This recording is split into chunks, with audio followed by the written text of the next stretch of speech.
până să țizi așa să facem slime. Este foarte ușor rețeta, deci vă trebuie ceva foarte ușor.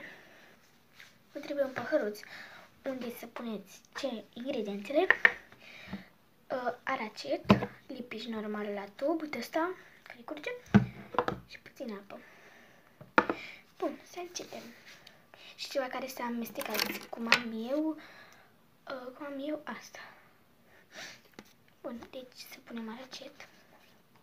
Nu puneți prea mult pentru că nu trebuie așa de mult. Ok. O să vă arăt cât am pus. Lăsăm la partea asta. Și acum o să punem puțin din asta.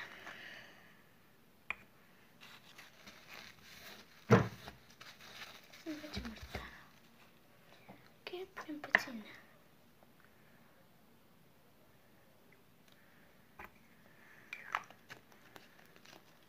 O să vă arăt.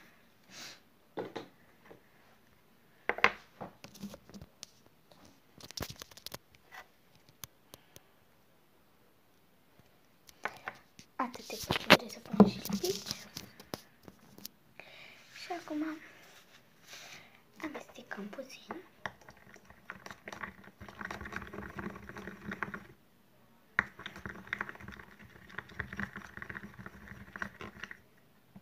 Bun, aproape și...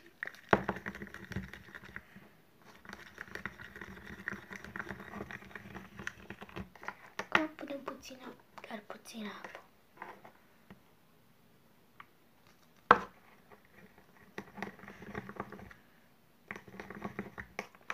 Lăsăm apa la parte. Și amestecăm vreo un minut.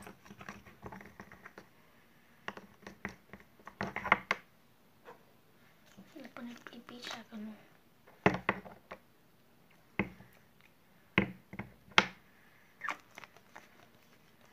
Dacă nu s-a întâmplat așa cum trebuie. Și acum amestecăm.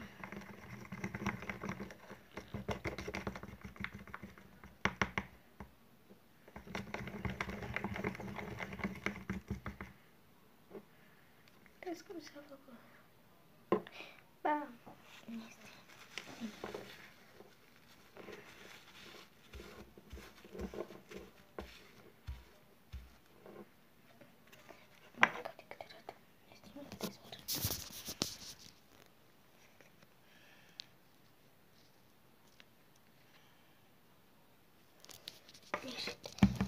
Ceva.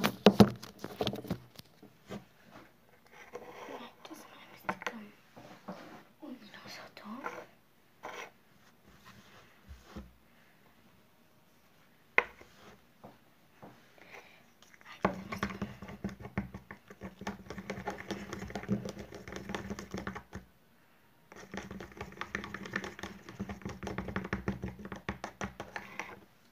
Aracet, cred.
Lăsăm câteva minute ca să se facă. Cine are balon așa, să pună peste. Scoatem lingurița și punem asta ca să...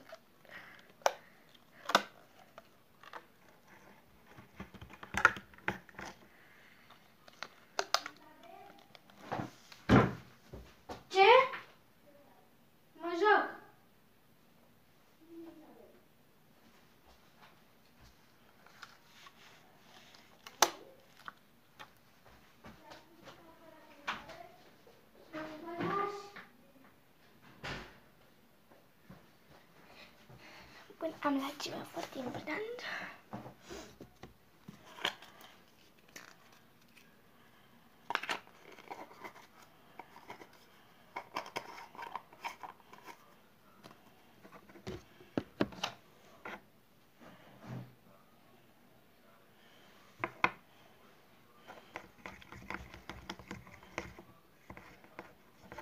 Wow, hai să vă arăt cum mai ieșir. Oh, nu pot să cred. Hai să-l punem jos acum.